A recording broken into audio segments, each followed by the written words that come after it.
አስቶን ቪላዎች ከ42 ዓመት በኋላ በአውሮፓ ውድድሮች ላይ የዋንጫ ባለቤት መሆን ችሏል። ውድ ቻናላችን ቤተሰቦች እንኳን ወደ ቻናላችን በደህና መጣችሁ። ትናንትና ምሽት 4 ሰዓት ላይ በጀመረው የኤሮፓ ሊግ የፍጻሜ ጨዋታ አስቶን ቪላ ፍራይበርግን 3-2 በሆነ ውጤት በማሸነፍ የዋንጫ ባለቤት መሆን ችሏል። በዛሬ ቆይታችንም ይህንን የምንመለከት ይሆናል። እስከ መጨረሻ ደቂቃ ድረስ አብራችሁ ቆይታችሁ እንድትከታተሉት ያላችሁን ሀሳብ አስተያየት እንዳለ ኮሜንት ሴክሽን ላይ በመጻፍ እንድታሳውቁኝ፣ ሰብስክራይብ፣ ላይክ፣ ሼር እያደረጋችሁ የቻናሉ ቤተሰብ እንድትሆኑ በአክብሮት እጋብዛለሁ። አሁን በቀጥታ ወደ ፕሮግራማችን የምናመራ ይሆናል። አብራችሁን ቆዩ። ከዛሬ 42 ዓመት በፊት 1982 ላይ ነበረ አስቶን ቪላዎች ባየር ሙኒክን በማሸነፍ የዩኤፋ ካፕ ዋንጫ አሸናፊ መሆን ችሎ የነበረው። ከዛ በኋላም በተለያዩ ጊዜያቶች በአውሮፓ ውድድሮች ላይ ቢሳተፉም እንኳን ራሱ ምንም አይነት ዋንጫ ማሳካት አልቻሉም ነበረ። ነገር ግን ከ42 ዓመታት በኋላ በኡናይ ኤምሬ መሪነት ትናንትና ምሽት ላይ ፍራይበርግን 3-2 በሆነ ውጤት በማሸነፍ የኤሮፓ ሊግ ዋንጫ ባለቤት መሆን ችሏል። በጨዋታው ላይም ለአስቶን ቪላ ቴሌማንስ 41ኛው ደቂቃ ላይ፣ ቡንዲያ የመጀመሪያው አጋማሽ ሊጠናቀቅ 3ኛው ጭማሪ ደቂቃ ላይ፣ እንደዚሁም ሞርጋን ሮጀርስ 58ኛው ደቂቃ ላይ ባስቆጠራቸው ግቦች ነው አስቶን ቪላዎች የዋንጫ ባለቤት መሆን የቻሉት። እንደዚሁም ከ30 ዓመት በኋላም ለመጀመሪያ ጊዜ ትልቅ ዋንጫ ማሳካትም ችለዋል። ይህንን ድል ሲያሳኩ እንግዲህ የኡናይ ኤምሬ አስተዋጽኦ በጣም ከፍተኛ የሚባል ነበረ። ኡናይ ኤምሬ እንግዲህ በተለይ ከአርሰናል ከተሰናበቱ በኋላ አስቶን ቪላን ከስቲቨን ጄራርድ ከተረከቡ በኋላ በጣም አስደናቂ የሚባል ቡድንን መገንባት ችሏል። ወደ ሻምፒዮንስ ሊግ መሳተፍም ችሏል። በኤሮፓ ሊግም እስከ ፍጻሜ ደርሶም የዋንጫ ባለቤትም መሆንም ችሏል። በተለይም ደግሞ የትናንትናውን ዋንጫ ለኡናይ ኤምሬ በጣም ትልቅ ዋንጫ የሚያደርግበት ምክንያት አስቶን ቪላዎች በዝውውር መስኮት ላይ በጣም ሲቸገሩ መመልከት ችለናል። የተለያዩ ተጫዋቾችንም በውሰት ሲያስፈርሙ ተመልክተናል። እንደዚሁም ደግሞ የፈለጓቸውን ተጫዋቾች ራሱ በፒኤስአር ምክንያት ማስፈረም ሳይችሉ መቅረት ችሏል። እንደዛም በሆኖም ግን በፕሪሚየር ሊጉ ላይም የሻምፒዮንስ ሊግ ተሳታፊ መሆን ችሏል። እንደዚሁም ደግሞ ኢሮፓ ሊግ የፍጻሜ ጨዋታ ላይ አሸናፊ መሆን ይችላልና ይህም የሚያሳየው ደግሞ ኡናይ ኤምሬ ምን አይነት አስደናቂ ቡድን እንደገነቡ ነው። ከዚያ በተጨማሪ ኡናይ ኤምሬም የትናንትና ዋንጫው በኢሮፓ ሊግ ያገኙት 5ኛ ዋንጫ መሆን ይችላል። በአጠቃላይ እንግዲህ በኢሮፓ ሊግ የፍጻሜ ጨዋታ ላይ ለ6 ጊዜ መድረስ ይችላል።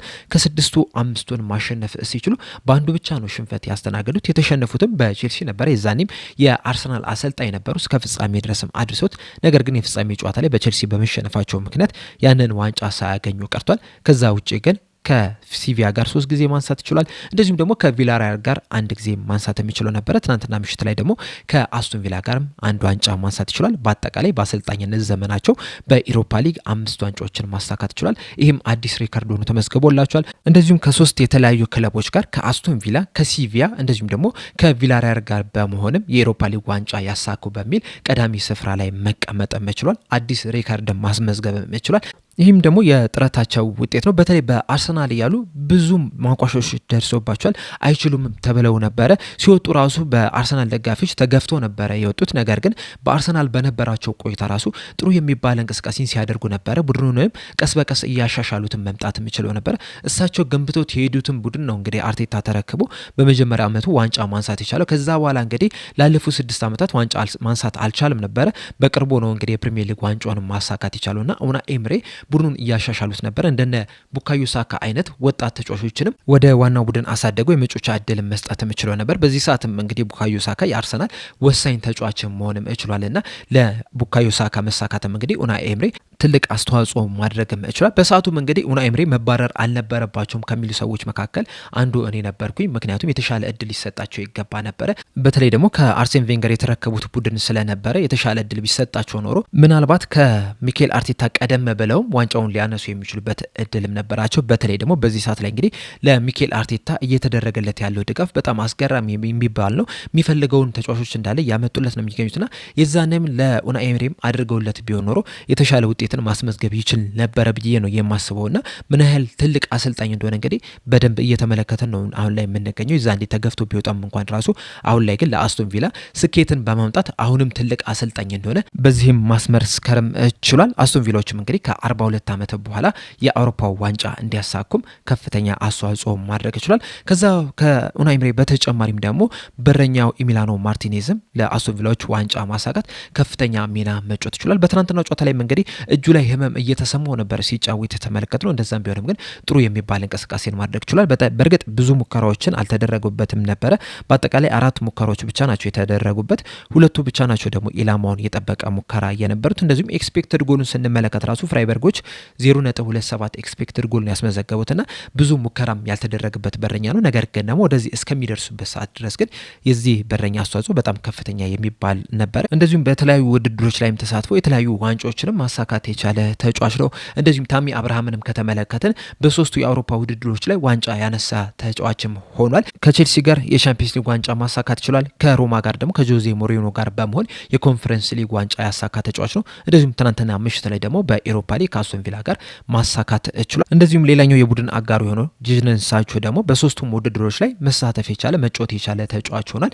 ከቼልሲ ጋር እያለ በኮንፈረንስ ሊግ መጫወት ችሏል። ያንንም ዋንጫ ማሳካት ችሏል። እንደዚሁም ከቦሩሲያ ዶርትመንድ ጋር ለሻምፒየንስ ሊግ ፍጻሜ ደርሶ በዛ ጨዋታ ላይ መሳተፍ የቻለ ተጫዋች ነው የነበረው። በእርግጥ ዋንጫውን ማንሳት ባይችልም እንኳን ማለት ነው። እንደዚሁም ደግሞ ትናንትና ምሽት ላይ ከአስቶን ቪላ ጋር ተቀይሮ በመግባት የኢሮፓ ሊግ ዋንጫ ማሳካት የቻለ ተጫዋች ነው። እንደዚሁም ዋንጫውን ያነሳው ጆን ማጊንም ስኮትላንዳዊ ሆኖ ይህንን ዋንጫ ማሳካት የቻለ ተጫዋች ሆኗል። ከረጅም ዓመት በኋላ ነው እንግዲህ በዚህ ውድድር ላይ ስኮትላንዳዊ ሆኖ ዋንጫውን ማንሳት የቻለው። ከዚህ ቀደም እንግዲህ ለሬንጀርስ ነበረ የስኮትላንዳዊ ተጫዋች ይህንን ዋንጫ ማንሳት ችሎ የነበረው እሱም ረዘም ያለ ጊዜ ሆኖታል። እንደዚሁም ደግሞ በፕሪሚየር ሊግ ውስጥ እየተጫወተ ስኮትላንዳዊ ሆኖ የአውሮፓ ውድድሮችን በአምበልነት ማንሳት የቻለ ከግራም ሶነስ በመቀጠል ጆን ማጊን ቀዳሚ ስፍራ ላይ መቀመጥ ችሏልና በጣም ብዙ ስኬቶችን ነው በትናንትናው ጨዋታ ላይ እንግዲህ ማሳካት የቻሉ ተጫዋቾችም ክለቡም ጭምር ማለት ነውና ትናንትና ምሽት እንግዲህ ለአስቶን ቪላ በጣም አስደናቂ የሚባል ምሽት ነው የነበረው።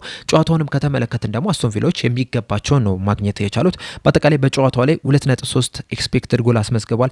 17 ሙከራዎችን አድርጓል። 6ቱ ኢላማቸውን የጠበቁ ሙከራ ነው የነበሩት። እንደዚሁም ደግሞ 5 ትልልቅ እድሎችን መፍጠርም ችሎ ነበረ።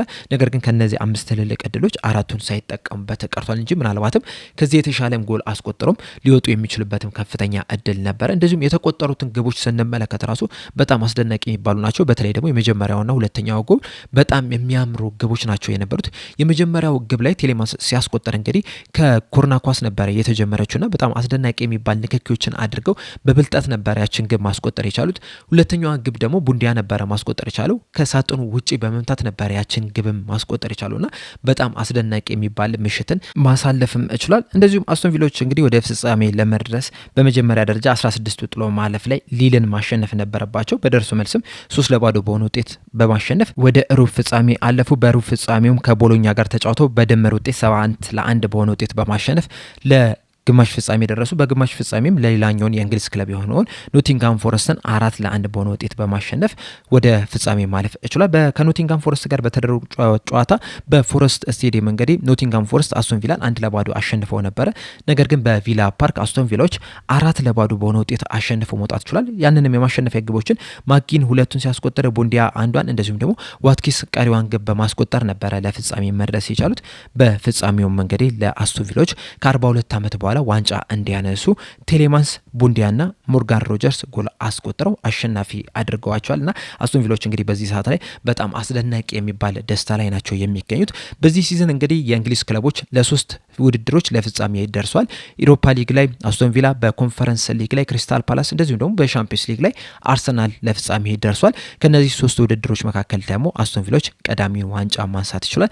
ቀጣይ ሮብ ክሪስታል ፓላስ በኮንፈረንስ ሊግ የፍጻሜ ጨዋታ ይኖርበታል። ቀጣይ ሳምንት ቅዳሜ ደግሞ አርሰናል ከፒኤስጂ ጋር የሚያደርጉ የሻምፒየንስ ሊግ ፍጻሜ ጨዋታ ይኖራል። ከነዚህ ከሁለቱ የእንግሊዝ ክለቦች የትኛውን ዋንጫ ያነሳሉ? ሁለቱም ዋንጫ ያነሳሉ ወይስ ሁለቱም ዋንጫውን አያነሱም የሚለውን ነገር እንግዲህ ቀኑ ሲደርስ የምንመለከት ይሆናል። አስቶን ቪላ ግን 3-0 ፍራይበርግን በማሸነፍ ከ42 ዓመታት በኋላ በአውሮፓ ውድድሮች ላይ ዋንጫ ማንሳት ችሏል። እንደዚሁም ከ30 ዓመት በኋላ ትልቅ ዋንጫ ማንሳት የቻለ ክለብም ሆኗል። በቀጣይ ዓመት ምን አይነት ነገርን ያሳየናል የሚለውን ነገር አብረን የምንመለከት ይሆናል። ነገር ግን በኡናይ ኤምሬ ስር የአስቶን ቪላዎች ቀጣይ ህይወት እንግዲህ በጣም ያማረ እንደሚሆን ግን በእርግጠኝነት መናገር ይቻላል። አስደናቂ የሚባል ቡድንን እየገነባ ነው የሚገኘው። እንደዚሁም ዋንጫውን ማንሳት ተከትሎም እንግዲህ ለሻምፒየንስ ሊግ ማለፉንም ተከትሎ በዝውውር መስኮት ላይ በንቃት ይሳተፋልም ተብሎ ነው የሚጠበቀውና ተጨማሪ ተጫዋቾች ወደ ክለቡ ሲመጡም በቀጣይ ዓመት እንግዲህ ምናልባትም ከዚህ የተሻለውንም አስቶን ቪላ ልንመለከት የምንችልበትም እድል አለ።